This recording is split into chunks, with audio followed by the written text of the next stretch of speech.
So very good afternoon friends.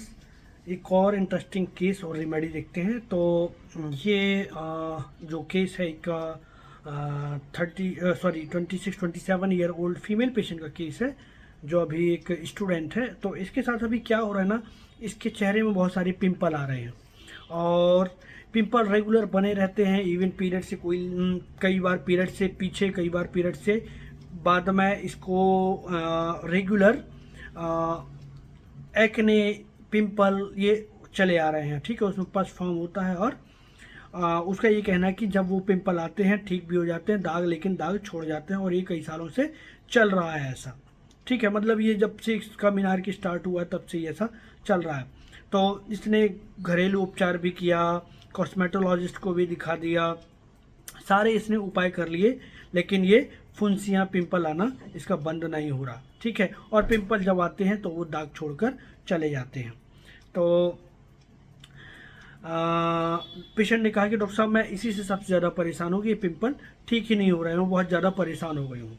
ठीक है, तो मैंने पूछा कि कैसे परेशान हो, मतलब क्या किस इसको लेके क्या दिक्कत हो रही। तो बोला सबसे ज़्यादा दिक्कत तो यही हो रही है कि इतना बढ़िया साफ सुथरा चेहरा था, कैसा बेकार सा हो गया, कैसा गंदा सा हो गया, काले काले जो दाग हैं वो लग गए हैं, वो साफ़ नहीं हो रहे। ठीक है, और मैंने पूछा अच्छा, तो मैंने पूछा कि और कोई प्रॉब्लम। तो बोला हाँ, कई बार पीरियड भी आता है तो वो भी इरेगुलर आता है और दर्द भी बहुत ज़्यादा होता है।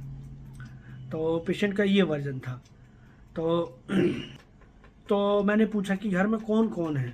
तो उसने बोला कि घर में तो सभी लोग हैं, मम्मी पापा, एक भाई है, दो बहन और हैं। बट पापा का थोड़ा सा स्ट्रिक्ट नेचर है, वो काफ़ी टाइट हैं, वो हमेशा से रोक टोक करते हैं, कभी कहीं जाने नहीं देते। ठीक है, अपने हिसाब का ही चलाते हैं, कभी मैं अपने मन से कभी बाहर बाहर नहीं जा पाई मैं। ठीक है, अपनी लाइफ में जी नहीं पाई मैं। ठीक है, 12वीं जब वो 12th, उसने 12th किया, 12th के बाद से ना उसको घर पर ही बैठी रही, कहीं जाने नहीं दिया। तो मैं थोड़ा सा डिप्रेस्ड भी हो गई थी, जिसको लेकर के मेरी मेडिसिन चली। अभी तो मेरा सब ठीक है ना, अभी शादी नहीं हुई है, लेकिन अब तो शादी करने का मन भी नहीं होता है। तो मैंने पूछा क्यों। ठीक है, तो पेशेंट ने बोला कि मुझे इतने सारे पिंपल हैं, पिंपल को लेके बस वही मन में चलता रहता है कि ये क्या है, क्यों ठीक नहीं हो रहे। इतने सारी दवाइयाँ भी लगा ली, चेहरा भी गंदा सा हो गया है, वो ठीक ही नहीं हो रहे। और इवन तो ये ब्लैक स्पॉट जो बन जाते हैं वो जा ही नहीं रहे हैं। जबकि इसके पहले मेरा चेहरा एकदम क्लीन था, मैं बहुत सुंदर दिखती थी। ठीक है, लेकिन अभी मेरी ऐसी हालत हो गई है और पीरियड में भी दर्द होने लगता है, तो उसकी भी दवाइयाँ मैं लेती रहती हूँ कभी भी। बट मैंने कहा कि जब दवाइयाँ, जब तुमको दर्द होता है तो तुम तुरंत दवाई लेती हो या थोड़ा सा मतलब सहन कर लेती हो। तो इस पेशेंट ने बोला कि नहीं, मैं इमीडिएटली कोई भी मेडिसिन नहीं लेती हूँ, वैसे भी मैं जल्दी से कोई भी दवाई नहीं खाती हूँ। जब लेकिन सहन से बाहर होता है तो फिर मुझे दवाई लेना पड़ता है। तो फिर मैंने पूछा कि ऐसा कब लगता है। हाँ, उसने बता दिया कि जैसे मुझे सहन नहीं होता है तब फिर मैं दवाई ले लेती हूँ। लेकिन मुझे सबसे ज़्यादा ये टेंशन है चेहरे का दाग का अपने, कि ये दाग धब्बे, चेहरा खराब है, अच्छा नहीं दिखता। पहले मैं कितनी सुंदर थी। हाँ, लेकिन यदि ये चेहरे के दाग धब्बे, स्पॉट ठीक हो जाएंगे ना तो मैं और अच्छी दिखने लगूंगी। ठीक है, इसलिए मैं चाहती हूँ कि सबसे पहले ये बीमारी मेरी ठीक हो जाए, मेरे दाग धब्बे ठीक हो जाएं, मैं पहले की तरह हो जाऊं। तो मैंने पूछा कि और। तो बोला डॉक्टर साहब सबसे ज़्यादा तो ये यही टेंशन है कि ये दाग धब्बे इतने टाइम हो गया, जा ही नहीं रहे हैं, इनको अब तक तो ठीक हो जाना चाहिए। आप सोचिए 10 साल हो गया मुझे, है ना। तो ये सबसे बड़ा टेंशन यही है, और सबसे बड़ा टेंशन ये है कि मेरा चेहरा ख़राब कर रहे हैं, मेरी पूरी ब्यूटी को ख़राब कर दिया है। मैं कि पहले कितनी सुंदर दिखती थी, ठीक है, मतलब अच्छी दिखती थी, और ये अभी यदि ये पूरे दाग धब्बे और पिंपल आना बंद हो जाएंगे और पूरा चेहरा क्लीन हो जाएगा तो मैं वापस पहले जैसे सुंदर हो जाऊंगी। तो दिस वाज द केस। ठीक है, तो ऐसे बहुत सारे पेशेंट आपके पास क्लिनिक पे आएंगे और मिलेंगे। तो अब देखो ना, इसमें सबसे ज़्यादा इम्पोर्टेंट क्या है। सबसे पहले पेशेंट ना क्या बोल रहा है कि दाग धब्बे हो गए और दाग ठीक नहीं हो रहे हैं, सबसे बड़ा टेंशन तो ये है। तो एंजाइटी इन द डार्क, ये ठीक नहीं हो रहे हैं। ठीक है, और anxiety in the dark, anxiety pursued as if, ये पिंपल उसके पीछे पड़े हुए हैं, छोड़ ही नहीं रहे। ठीक है, मतलब 10 साल काफ़ी बड़ा टाइम होता है, तो मतलब उसके पीछे पड़ गए ये पिंपल। तो एंजाइटी परस्यूड एज इफ कोई उसके पीछे पड़ा हुआ है और अब वो उसको चिंता पैदा कर रहा है। ठीक है, तो ये दो रूब्रिक हुआ, anxiety in the dark, anxiety pursued as if. और तीसरा रूब्रिक है delusion beautiful sees and want to be more beautiful. तो ये पेशेंट क्या होता है, अपने आप को सुंदर समझता है और सुंदर बनना चाहता है और अट्रैक्टिव बनना चाहता है। तो हमारे पास डायरेक्ट रूब्रिक है ऐसा। ठीक है, डिल्यूजन ब्यूटीफुल,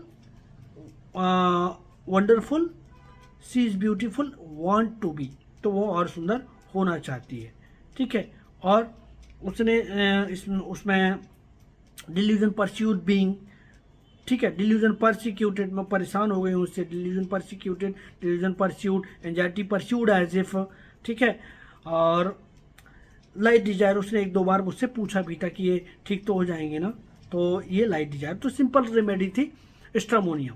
तो मुझे ये रेमेडी आपको क्यों बताने का कि ये रेमेडी आपकी क्लिनिक पे बहुत ज़्यादा यूज़ होने वाली रेमेडी है। आपको ये रेमेडी किसी फॉर्म में मिल सकती है। अभी आपको मैंने शेयर किया था एक फिस्टुला का केस था। ठीक है, तो उस केस में ना, ये आप देखिए उस फिस्टुला केस को ना मैंने 2.5 साल क्लासिकल माइंड में, इवन कॉन्स्टिट्यूशनल प्रिस्क्राइबिंग, ये सब करके मैंने देखा था। 2.5 साल कैसे टाइम निकला कि कभी कभी वो क्लासिकल में, कभी कैलकेरिया सल्फ, हीपर सल्फ, ऐसे करके इवन स्ट्रेप्टोकॉक्सिनम है ना, स्टेफाइलोकॉक्सिनम रिकरेंट पस्ट्यूलर इरप्शंस के लिए। तो ये सब करके मैंने देख लिया, इवन कैंट कौन कौन सा बर्नेट को पढ़ लिया, सब करके देखा मैंने, लेकिन वो फाइनली सेटल नहीं हुआ। जैसे मैं माइंड मेथड में आया और मैंने उस पेशेंट को समझने की कोशिश करी, तो ये पेशेंट कैसा होता है, चिपक जाता है। अभी आप देखो 2.5 साल से कोई बंदा किसी डॉक्टर से बगैर बेनिफिट के वो चिपका हुआ है। ठीक है, तो वो क्या होता है, कहीं और जाना नहीं चाहता, क्योंकि कहीं और दूसरा ऑप्शन क्या है, ऑपरेशन। तो फियर इंजर्ड ऑफ बीइंग, वो ऑपरेशन नहीं चाहता। ठीक है, कि इंजरी हो जाएगी इसलिए ऑपरेशन से बचता है। नंबर दूसरा, क्लिंगिंग, वो चिपक गई है मेरे से और क्या बोलती, इवन मैंने इन बिटवीन कई बार कहा कि आप ऑपरेशन करा लो, ये ठीक नहीं होने वाला। ठीक है, जब तक मैंने क्लासिकल पर प्रैक्टिस किया कि ठीक नहीं हो रहा है तो आप ऑपरेशन करा लो, तो उसने क्या बोला, हम नहीं ऑपरेशन कराएंगे, आप थक गए क्या, हमको आपसे ट्रीटमेंट लेना है और यदि ऑपरेशन कराना तो जहां आप चाहते हो वहां ले चलो। ठीक है, तो this is carried desire to be carried shoulder over. अभी आप देखो कि उसको और क्या करती थी, कितना दर्द, अरे भैया बहुत दर्द है, सो उसको बहुत ज़्यादा पेन होता था। तो दिस वॉज द लेमेंटिंग। ठीक है, स्ट्रीकिंग हेल्प फॉर, अरे कुछ तो करो यार, streaking help for, lamenting, anxiety in the dark क्यों हो रहा है, फियर ऑफ इम्पेंडिंग डिजीज, ये सब मिलाने के बाद मेरे दिमाग में स्ट्रामोनियम आया। ठीक है, वो initial days of mind method का जो प्रैक्टिस मैंने स्टार्ट किया था, और you wouldn't believe stramonium and stramonium 30 दिया। अभी देखो पोटेंसी का खेल भी था उसमें, 30 दिया, 30 से कोई फ़ायदा नहीं हुआ, तो सीधे मैंने जंप कर दिया 1M में, 1M को दे दिया, कोई फ़ायदा नहीं हुआ।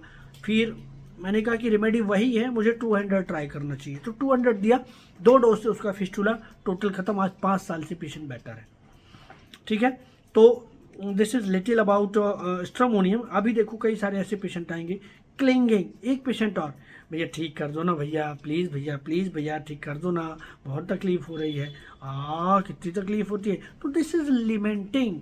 ठीक है, आएगा पेशेंट चिपक के बैठ जाएगा, कुर्सी सरका के बैठ जाएगा, तो this is what, this is clinging. ठीक है, क्लिंगिंग करता है पेशेंट, लेमेंट करता है पेशेंट, पेशेंट डरा हुआ रहता है। तो ठीक वैसे ही रेमेडी है, जैसे आप डूबते को तिनके का सहारा, वो पेशेंट तुरंत भागता है, पेशेंट डरा हुआ रहता है, कुछ भी हो सकता है, इसलिए डॉक्टर को तुरंत मिल लो, तो चिपकता है डॉक्टर से। ठीक है, जैसे एक डूबने वाला चाहेगा कोई ना कोई तो बचा ले। ठीक है, तो श्रीकिंग हेल्प फॉर, चिल्लाता है, कोई तो कुछ करे, कोई मदद करे, डिलीरियम होर्स में चला जाता है, उसकी चिल्ला के उसकी गला बैठ जाता है, इतना तक करता है। इवन मैंने देखो आप ऐसे पेशेंट देखे, और डॉक्टर साहब आप क्लिनिक पर हो क्या, तुरंत पेशेंट आया और बैठ गया और बोला यहाँ से यहाँ तक इतना भयंकर दर्द हो रहा है। अभी आपको एक किस मैंने बताया था, उसको स्ट्रामोनियम दिए, वहीं की वहीं सेटल हो गया उसका पेन। अभी देखो एक मैंने वीडियो पोस्ट किया था, एक पेशेंट ने तुरंत कपड़े उतारे फटाफट, ठीक है, पूरा शर्ट उतार दिया, और देखो डॉक्टर साहब, ये देखो डॉक्टर साहब, ये पूरे में खुजली है, बस हो गया रेमेडी। इतना देखने का है आपको, क्योंकि इतना फटाफट कोई नहीं करता। So this is not communicating actually. So this is what एक रूब्रिक हमारे पास, gesture make grasping quickly. So this is grasping quickly, फटाफट फटाफट ये, ठीक है। तो कि वो इतना ग्रेस्पिंग क्विकली, ये इसका आप दूसरे तरीके से समझने की कोशिश करो, जेस्चर मेक ग्रेस्पिंग क्विकली, ये भी मिल जाए, ये भी मिल जाए, ये भी मिल जाए, ठीक है, क्योंकि वो डरा हुआ है तो कोई से भी काम तो बन जाए मेरा। This is that's why he tries to catches many thing at a time, ठीक है। तो और ये देखो groping as if in the dark, पहले तो ये इसको टटोलता है, ये कहीं इसकी वजह से बीमारी तो नहीं हो गई डॉक्टर साहब, ये भी खा लिया था इससे तो नहीं हो गया, ठंडी हवा लग गई इससे तो नहीं हो गई, ठीक है। तो इस तरीके से पेशेंट आपकी क्लिनिक पे आके प्रेजेंट होगा, ठीक है। तो ये ग्रोपिंग हो गया आपका, ठीक है, और ये ग्रेस्पिंग क्विकली। कई पेशेंट आएंगे डॉक्टर साहब ये देखो ना आप, ये देखो पता नहीं ये कितना कब से ये पिंपल हैं बने हुए हैं, ठीक नहीं हो रहे हैं, इतना टेंशन है मेरे को, ये ठीक अब तक हो जाना चाहिए, ठीक है, ये कब से बने हुए हैं, देखने में अच्छा भी नहीं लगता। तो this is gesture make pointing finger with. So stramonium will not embarrassed, क्योंकि वो एलिमेंट फ्रॉम एम्बेरसमेंट की रिमेडी नहीं है, वहाँ ओपीएम चला जाएगा यदि ऐसे ऐसे पॉइंट करके बताता है को। ये देखो आप डॉक्टर साहब ये पिंपल हो गए हैं, ठीक है। तो this is gesture makes pointing finger with, ठीक है। अब ये रेमेडी बहुत इंटरेस्टिंग है। तो डिल्यूजन निग्लेक्टेड बाय हस्बैंड, तो कई पेशेंट आपके पास हस्बैंड डॉक्टर साहब ध्यान नहीं देता, इसका सबसे बड़ा प्रॉब्लम यही है, हस्बैंड ध्यान नहीं देता, ठीक है, हस्बैंड कभी मुझे पूछता नहीं है। तो डिल्यूजन निग्लेक्टेड बाय हस्बैंड, अकेली रेमेडी स्ट्रामोनियम, ठीक है। तो ऐसी स्ट्रामोनियम के बहुत सारे सेट हैं, बहुत इंटरेस्टिंग रेमेडी है स्ट्रामोनियम आप पाइटी नॉक्टर्नल एक रूब्रिक है, वो रात नॉक्टर्नल मतलब रात, ठीक है, और रात मतलब जब आपकी कोई मदद करने वाला नहीं है, तो फिर कौन मदद करेगा, भगवान मदद करेगा, ठीक है। तो पाइटी नॉक्टर्नल वो मंत्र करेगा, भजन करेगा, पूजा करेगा, अरे भगवान कुछ तो करो, भगवान बचा ले रे, हे राम कोई तो कुछ करो रे, भगवान से वो प्रेयर करता है। तो प्रेइंग में भी है, ठीक है, प्रेइंग नीलिंग विथ, ऐसी प्रेइंग करता है कि वो घुटने तक आ जाता, मतलब घुटने टेक देगा, डॉक्टर साहब कुछ तो करो, आप कुछ तो करो मेरे लिए, ठीक है।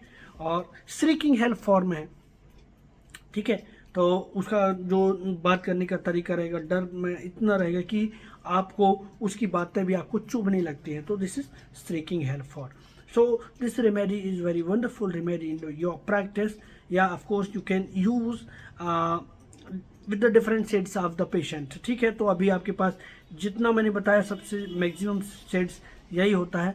पेशेंट अभी ये फ्रिबुलस भी है, कई बार ये लापरवाही करता है, बराबर से इलाज नहीं लेता है।